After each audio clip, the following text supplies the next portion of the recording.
Hello everyone, তোমরা সবাই কেমন আছো? আশা করছি তোমরা সবাই খুব ভালো আছো। প্রায় সব রকমের রেসিপির ভিডিও তোমাদের কাছে আমি শেয়ার করে থাকি, কিন্তু মাছের কোনো রেসিপির ভিডিও তোমাদের কাছে শেয়ার করাই হয় না। আজ বানাবো কাতলা মাছের কালিয়া। তো চলো ভিডিওটা শুরু করা যাক। তো আমি এইখানে কাতলা মাছগুলোকে আগে থেকেই নুন হলুদ মাখিয়ে রেখেছিলাম। এরপর কড়াইয়ের মধ্যে তেল দিয়ে তেলটা গরম হয়ে আসলে মাছগুলো এর মধ্যে দিয়ে একে একে ভেজে নেব।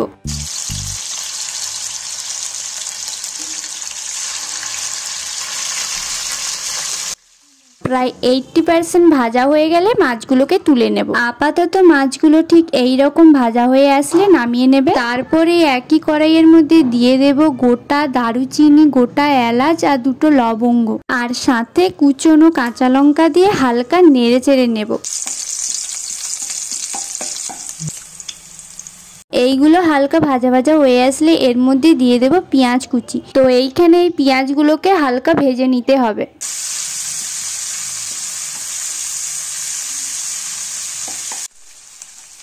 পেঁয়াজটা হালকা ভাজা ভাজা হয়ে আসলে এর মধ্যে অ্যাড করব রসুন বাটা।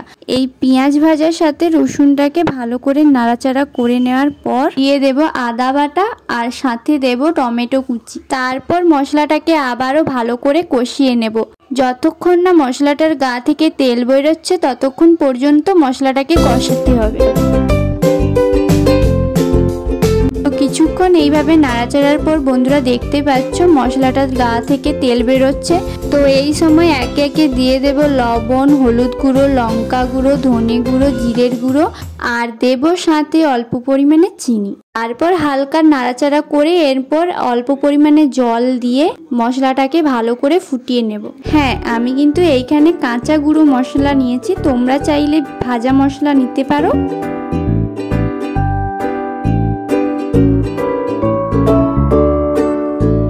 মশলার জলটা যখন এইভাবে শুকিয়ে আসবে তখন পরিমাণ মতো জল দিয়ে তার মধ্যে মাছ দিয়ে ঢাকনা দিয়ে রেখে দেব কিছুক্ষণের জন্য।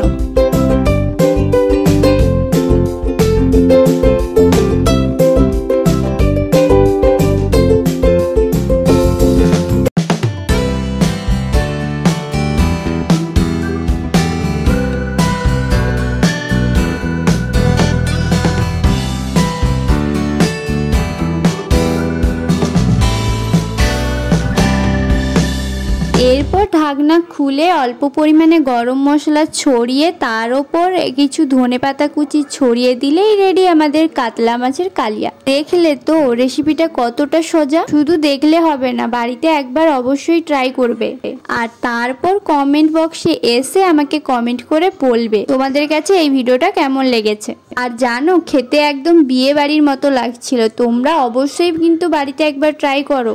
আর হ্যাঁ, তোমাদের একটা কথা বলাই হয়নি, তো এই দুদিন তোমাদের ঠিকমতো ভিডিও দেওয়া হয়নি, কারণ আমার শরীরটা একটু খারাপ ছিল তো তাই। তো এরপর থেকে শর্টস ভিডিওতে তোমাদের যদি কোনো বুঝতে অসুবিধা হয় আমি এর বড় ভিডিওগুলো ছেড়ে রাখবো, তোমরা গিয়ে দেখে নেবে। আর দেখছি আমি তোমরা আমার ভিডিও তো দেখো কিন্তু লাইক করো না। প্লিজ আমার ভিডিও শেষে একটা লাইক করে দিও আর অবশ্যই কমেন্ট করে জানিও তোমাদের কাছে ভিডিওটা কেমন লেগেছে। আর হ্যাঁ, গরমকাল তো প্রায় চলেই এলো, তো এই গরমে তোমরা কোন কোন ধরনের রেসিপির ভিডিওগুলো দেখতে চাও আমাকে কমেন্ট করে জানিও, আমি অবশ্যই চেষ্টা করব।